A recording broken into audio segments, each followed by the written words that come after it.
चलो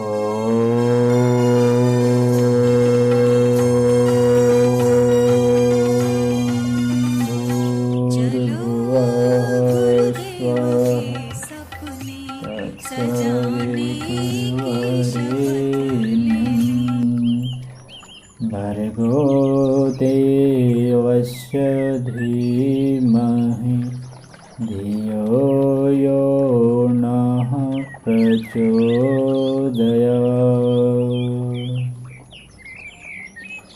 गायत्री की 5 मुख। गायत्री शक्ति और गायत्री विद्या को भारतीय धर्म में सर्वोपरि स्थान दिया गया है। उसे वेद माता, भारतीय धर्म और संस्कृति की जननी, उद्गम गंगोत्री कहा गया है। इस 24 अक्षर के छोटे से मंत्र के 3 चरण हैं। ओम एवं 3 व्याहृतियों वाला चौथा चरण है। इन 4 चरणों का व्याख्यान 4 वेदों में हुआ है। वेद भारतीय तत्वज्ञान और धर्म अध्यात्म के मूल हैं। गायत्री उपासना की भी इतनी ही व्यापक और विस्तृत परिधि है। गायत्री माता का अलंकारिक चित्रों, प्रतिमाओं में 1 मुख 2 भुजाओं का चित्रण है। कमंडल और पुस्तक हाथ में है। इसका तात्पर्य इस महाशक्ति को मानवता की उत्कृष्ट आध्यात्मिकता की प्रतिमा मानकर इसे मानवीय आराध्य के रूप में प्रस्तुत करना है। इस उपासना के 2 आधार हैं, ज्ञान और कर्म। पुस्तक से ज्ञान का और कमंडल जल से कर्म का उद्बोधन कराया गया है। यही वेद माता है। इसी को विश्व माता की संज्ञा दी गई है। सर्वजननी और सर्वप्रथम इसी उपास्य को मान्यता दी गई है। उच्च स्तरीय साधना में इस प्रत्येक प्रतिमा का रूप यत्किंचित बदल जाता है। यह पंचमुखी है। योग आराधन में यही उपास्य है। 5 मुख और 10 भुजा वाली प्रतिमा में कई संकेत हैं। 10 भुजाएं 10 इंद्रियों के सूक्ष्म शक्ति का संकेत करती है और बताती है कि उनकी संग्रहित एवं दिव्य सामर्थ्य गायत्री माता की समर्थ भुजाओं के समतुल्य हैं। 10 दिशाओं में उसकी व्यापकता भरी हुई है। 10 दिक्पाल 10 दिग्गज पृथ्वी का संरक्षण करते माने गए हैं। गायत्री की 10 भुजाएं ही 10 दिक्पाल हैं। उनमें थमाए हुए विविध आयुधों से यह पता चलता है कि वह सामर्थ्य कितने प्रकार की धाराएं प्रवाहित करती एवं कितने क्षेत्रों को प्रभावित करती है। गायत्री को पंचमुखी कहा गया है। पंचमुखी शंकर की भांति गायत्री भी पंचमुखी है। पुराणों में ऐसा वर्णन कई जगह आया है, जिसमें वेद माता गायत्री को 5 मुखों वाली कहा गया है। अधिक मुख और अधिक हाथ पांव वाले देवताओं का होना कुछ अटपटा सा लगता है। इसीलिए बहुधा इस संबंध में संदेह प्रकट किया जाता है। 4 मुख वाले ब्रह्मा जी, 5 मुख वाले शिव जी तथा 6 मुख वाले कार्तिकेय जी बताए गए हैं। चतुर्भुजी विष्णु, अष्टभुजी दुर्गा व 10 भुजी गणेश प्रसिद्ध है। ऐसे उदाहरण कुछ और भी हैं। रावण के 10 सिर और 20 भुजाएं भी प्रसिद्ध है। सहस्त्रबाहु की 1000 भुजाएं और इंद्र के 1000 नेत्रों का भी वर्णन है। देवताओं के अधिक अंगों का रहस्य यह प्रकट है कि अन्योक्तियाँ एवं पहेलियाँ बड़ी आकर्षक एवं मनोरंजक होती हैं। इनके पूछने और उत्तर देने में रहस्योद्घाटन की एक विशेष महत्वपूर्ण मनोवैज्ञानिक प्रक्रिया का विकास होता है। छोटे बच्चों से पहेलियाँ पूछते हैं तो वे उस विलक्षण प्रश्न का उत्तर खोजने में अपने मस्तिष्क को दूर दूर तक दौड़ाते हैं और उत्तर खोजने में बुद्धि पर काफ़ी जोर देते हैं। स्वयं नहीं सूझ पड़ता तो दूसरों से आग्रहपूर्वक पूछते हैं। उस विलक्षण पहेली का उत्तर नहीं मिल जाता तब तक उनके मन में बड़ी उत्सुकता और बेचैनी रहती है। इस प्रकार सीधे साधे नीरस प्रश्नों की अपेक्षा टेढ़े मेढ़े उलझन भरे विलक्षण प्रश्न पहेलियों द्वारा हल करने से बालकों के बौद्धिक विकास के साथ उन्हें मनोरंजन भी प्राप्त होता है। देव दानवों के अधिक मुख और अधिक अंग ऐसी ही रहस्यमयी पहेलियां हैं जिनमें तत्संबंधी प्रमुख तथ्यों का रहस्य सन्निहित रहता है। वह सोचता है ऐसी विचित्रता क्यों हुई। इस प्रश्न पहेली का समाधान करने के निमित्त जब वह अन्वेषण करता है तब पता चल जाता है कि इस बहाने कैसे महत्वपूर्ण तथ्य उसे प्राप्त होते हैं। अनुभव कहता है कि यदि इस प्रकार उलझी पहेली न होती तो शायद उसका ध्यान भी इन रहस्यमय बातों की ओर न जाता और वह उस अमूल्य जानकारी से वंचित रह जाता। पहेलियों के उत्तर बालकों को ऐसे दृढ़तापूर्वक याद हो जाती है कि वे भूलते नहीं। आध्यात्मिक कक्षा का विद्यार्थी भी अधिक मुख वाले देवताओं को समझने के लिए जब उत्सुक होता है तो उससे वे अद्भुत बातें सहज ही विदित हो जाती हैं जो उस दिव्य महाशक्ति से संबद्ध है। उदाहरण के लिए हनुमान जी की पूँछ, गणेश जी की सूंड, हैग्रीव का अश्वमुख, ब्रह्मा जी के 4 मुख, दुर्गा जी की 8 भुजाएं, शिव जी के 3 नेत्र, कार्तिकेय जी के 6 मुख तथा इन देवताओं के मूषक, मोर, बैल, सींग आदि वाहनों से क्या रहस्य है। इसका विस्तृत विवेचन तो यहाँ संभव नहीं। यहाँ तो केवल गायत्री के 5 मुखों के संबंध में ही विस्तार पूर्वक चर्चा की जा रही है। गायत्री सुव्यवस्थित एवं धार्मिक जीवन का विच्छिन्न अंग है, तो उसे भली प्रकार समझना व उसके मर्म, रहस्य, तथ्य और उपकरणों को जानना भी आवश्यक है। डॉक्टर, इंजीनियर, यंत्रविद, बढ़ई, लोहार, रंगरेज, हलवाई, सुनार, दर्जी, कुम्हार, जुलाहा, नट, कथावाचक, अध्यापक, गायक तथा किसान आदि सभी वर्ग के कार्यकर्ता अपने काम की बारीकियों को जानते हैं और प्रयोग विधि व हानिलाभ के कारणों को समझते हैं। गायत्री विद्या के जिज्ञासुओं और प्रयोक्ताओं को भी अपने विषय में भली प्रकार परिचित होना चाहिए, अन्यथा सफलता का क्षेत्र अवरुद्ध हो जाएगा। ऋषियों ने गायत्री के 5 मुख बताकर हमें यह बताया है कि इस महाशक्ति के अंतर्गत 5 तथ्य ऐसे हैं जिनको जानकर और उनका ठीक प्रकार से अवगाहन करके संसार सागर के सभी दुस्तर दूरितों से पार हुआ जा सकता है।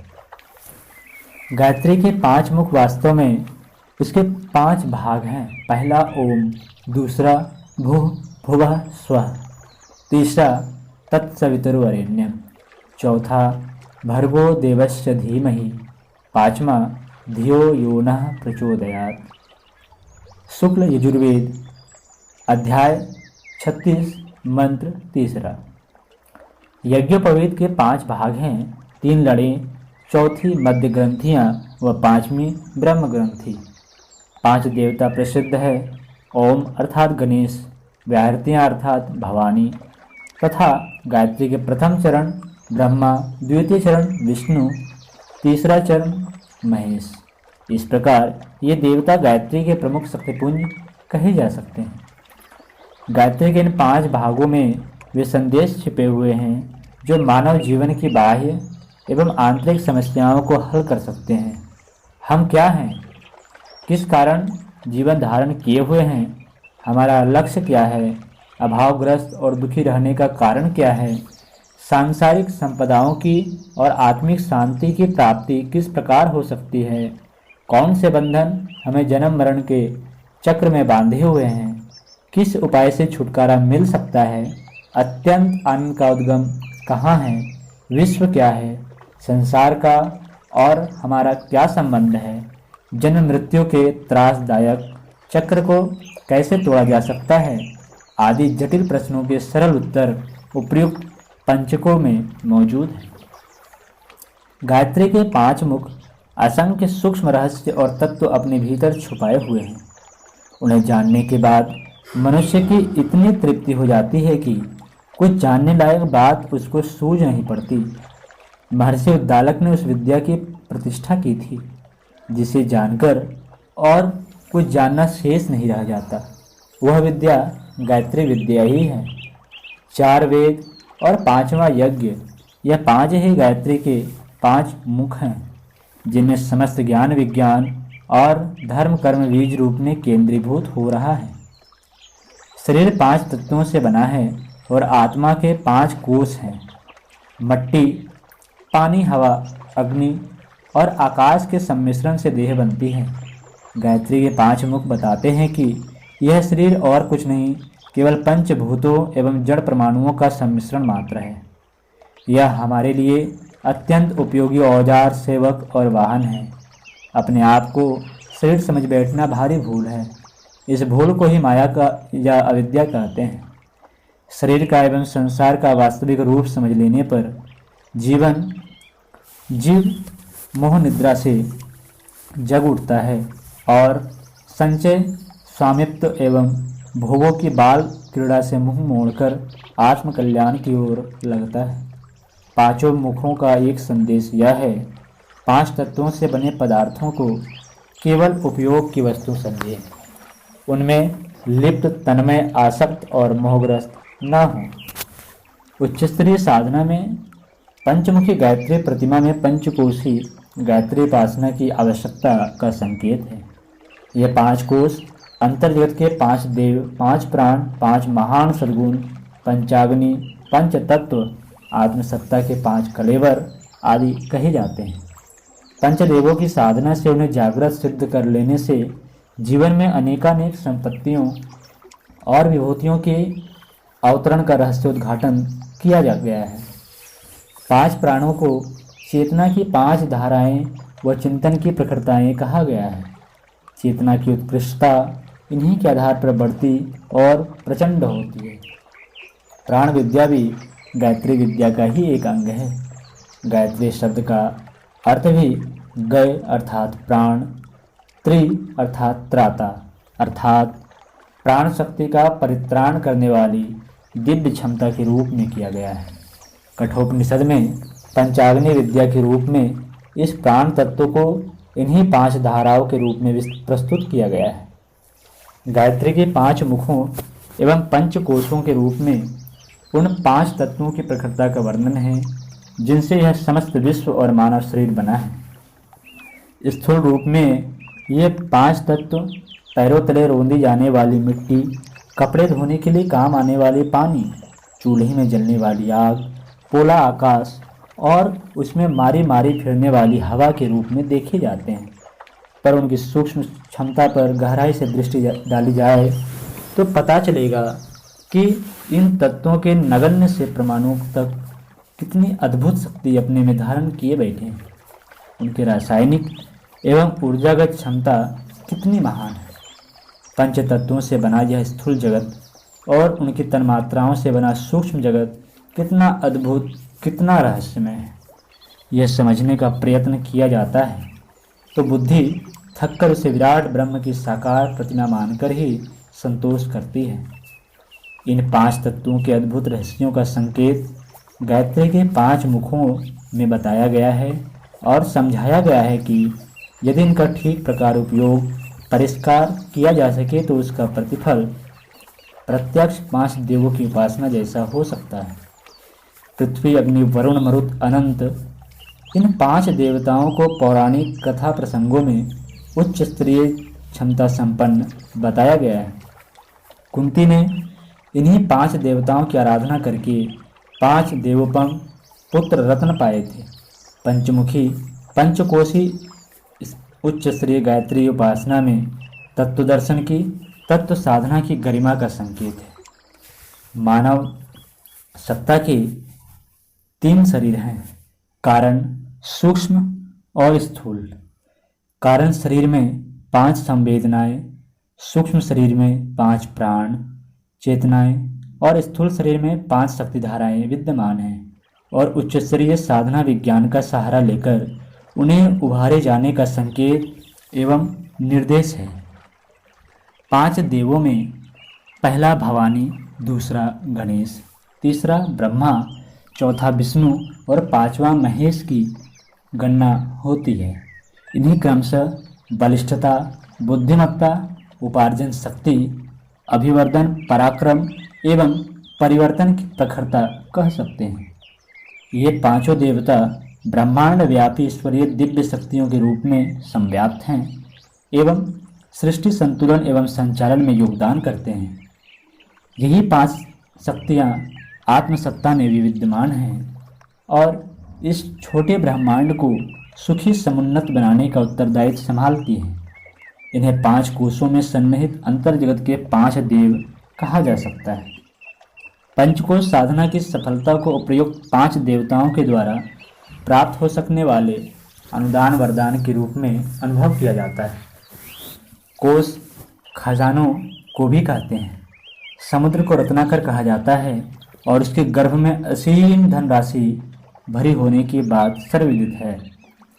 जमीन में भी जल, तेल, धातुएं, रत्न तथा अन्यान्य बहुमूल्य पदार्थ मिलते हैं। ये खजाने खुदाई करने पर ही मिलते हैं। पूर्वजों के द्वारा जोड़ा हुआ धन प्रायः जमीन में गड़ा होता था। उत्तराधिकारी से खोदते, निकालते और लाभान्वित होते थे। ईश्वर प्रदत्त बहुमूल्य विभूतियाँ आत्मसत्ता के मर्म स्थलों में छिपी रहती हैं। पंचकोश द्वारा जागरण की साधना से उस वैभव को, सिद्धि संपदा को साधक उपलब्ध करते हैं। आत्मसत्ता के 5 कलेवरों के रूप में पंचकोशों को बहुत अधिक महत्व दिया जाता रहा है। शास्त्रकारों ने मानवीय सत्ता को 5 वर्गों में विभक्त किया गया है। उनके नाम हैं: पहला अन्नमय कोश, दूसरा प्राणमय कोश, तीसरा मनोमय कोश, चौथा विज्ञानमय कोश और 5वां आनंदमय कोश।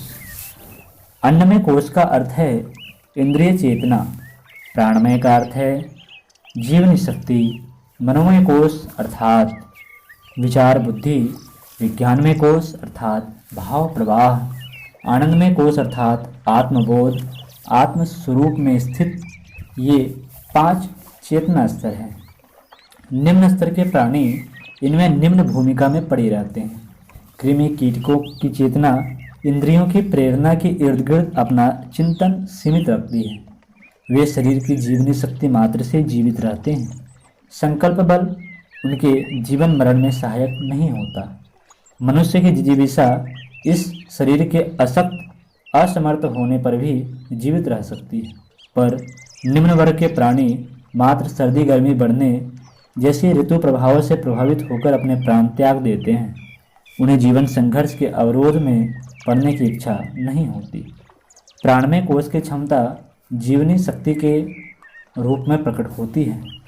जीवित रहने की सुदृढ़ और सुस्थिर इच्छा शक्ति के रूप में उसे देखा जा सकता है। स्वस्थ, सुदृढ़ और दीर्घ जीवन का लाभ शरीर को इसी आधार पर मिलता है। मनस्वी, ओजस्वी और तेजस्वी व्यक्तित्व ही विभिन्न क्षेत्रों में सफलताएं प्राप्त करते हैं।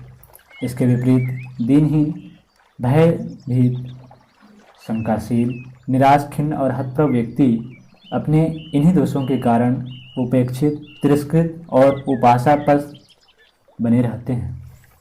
उत्साह के साथ अविच्छिन्न रूप से जुड़ी रहने वाली कर्मनिष्ठा का जहाँ अभाव होगा, वहाँ अवनति और अवगति के अतिरिक्त और कुछ रहेगा ही नहीं। साहस बाजी मारता है। बहादुरों के गले में भी अनादिकाल से विजय वैजयंती पहनाई जाती रही है और अनंत काल तक यही क्रम चलता रहेगा। मनोमय कोश का अर्थ है विचारशीलता अर्थात विवेक बुद्धि। यह तत्व जिसमें जितना सजग होगा उसे उसी स्तर का मनस्वी या मनोबल संपन्न कहा जाएगा। यो मन हर जीवित प्राणी का होता है, कीट पतंग भी उससे रहित नहीं है, पर मनोमय कोश के व्याख्याकारों ने इसे दूरदर्शिता, तर्क प्रखरता एवं विवेकशीलता के रूप में विस्तार पूर्वक समझाया है। मन की स्थिति हवा की तरह है। वह दिशा विशेष तक सीमित न रहकर स्वेच्छाचारी वन्य पशु की तरह किधर भी उछलता कूदता है, पक्षियों की तरह किसी भी दिशा में चल पड़ता है। इसे दिशा देना अर्थात चिंतन को अनुपयोगी प्रवाह में बहने से बचाकर उपयुक्त मार्ग पर नियोजित करना मनस्वी होने का प्रधान चिन्ह है। मनोनिग्रह, मनोजय इसी के नाम है। एकाग्रता का, चित्तवृत्ति निरोध का बहुत महात्म्य योग शास्त्रों में बताया गया है। इसका अर्थ चिंतन प्रक्रिया को ठप कर देना, एक ही ध्यान में निमग्न रहना नहीं, वरन यह है कि विचारों का प्रवाह नियत निर्धारित प्रयोजन में ही रुचिपूर्वक लगा रहे। यह कुशलता जिनको कर्तलगत हो जाती है, वे जो भी लक्ष्य निश्चय करते हैं उसमें प्रायः अभीष्ट सफलता ही प्राप्त करके रहते हैं। बिखराव की दशा होने पर चिंतन की गहराई में उतरने का अवसर नहीं मिलता, अस्तु किसी विषय में प्रवीणता और पारंगत भी हाथ नहीं रखती। संसार में विशेषज्ञों का स्वागत होता है। यहाँ हर क्षेत्र में एवन की मांग है और यह उपलब्धि कुशाग्र बुद्धि पर नहीं, सघन मनोयोग के साथ संबद्ध है। मनोयोग का वरदान प्राप्त करने के लिए जो प्रयास व्यायाम करने पड़ते हैं उन्हें ही मनोमय कोश की साधना कहते हैं। विज्ञानमय कोश को सामान्य भाषा में भावना प्रवाह कह सकते हैं। यह चेतना की गहराई में अवस्थित अंतःकरण से संबंधित है। विचार शक्ति से भाव शक्ति कहीं गहरी है, साथ ही उसकी क्षमता एवं प्रेरणा भी अत्यधिक सशक्त है। मनुष्य विचारशील ही नहीं, संवेदनशील भी है। ये संवेदनाएं ही उत्कट स्तर की आकांक्षाएं उत्पन्न करती है और उन्हीं से प्रेरित होकर मनुष्य बेचैन विचलित हो उठता है, जबकि विचार प्रवाह मात्र मस्तिष्कीय हलचल भर पैदा कर पाता है। देव और दैत्य का वर्गीकरण इस भाव चेतना के स्तर को देखकर ही किया जाता है। विज्ञान में कोश की संतुलित साधना मनुष्य को दयालु, उदार, सज्जन, सहृदय, संयमी एवं शालीन बनाती है। उसे दूसरों को दुखी देखकर उसकी स्थिति में अपने को रखकर व्यथित होने की सहानुभूति का अभ्यास होता है। तदनुसार औरों का दुख बटाने की सेवा परायणता की आकांक्षा सदा उठती रहती है। विभिन्न प्रकार के परमार्थ इसी स्थिति में बन पड़ते हैं। ऐसे व्यक्तियों की आत्मभावना सुविस्तृत होते होते अति व्यापक बन जाती है। तब दूसरों के मुख सुख में भी अपने निज के सुख जैसा आभास मिलता है। आनंदमय कोश का विकास यह देखकर परखा जा सकता है कि मनुष्य क्षुब्ध, उद्विग्न, चिंतित, खिन्न, रुष्ट, असंतुष्ट रहता है अथवा हंसती मुस्कुराती, हल्की फुल्की, सुखी संतुष्ट जिंदगी जीता है। मोटी मान्यता यह है कि वस्तुओं, व्यक्तियों अथवा परिस्थितियों के कारण मनुष्य सुखी दुखी रहते हैं, पर गहराई से विचार करने पर यह मान्यता सर्वथा निरर्थक सिद्ध होती है। एक ही बात पर सोचने के अनेक दृष्टिकोण होते हैं। सोचने का तरीका किस स्तर का अपनाया गया, यही है मनुष्य के खिन्न अथवा प्रसन्न रहने का कारण। अपने स्वरूप और संसार की वास्तविकता का बोध होने का सर्वत्र आनंद ही आनंद है। दुख तो अपने आप को भूल जाने तथा संसार को कुछ से कुछ समझ बैठने के अज्ञान में है। यह अज्ञान ही भवबंधन है, इसे ही माया कहते हैं। प्राणी त्रिविध ताप इसी नरक की आग में जलने से सहता है।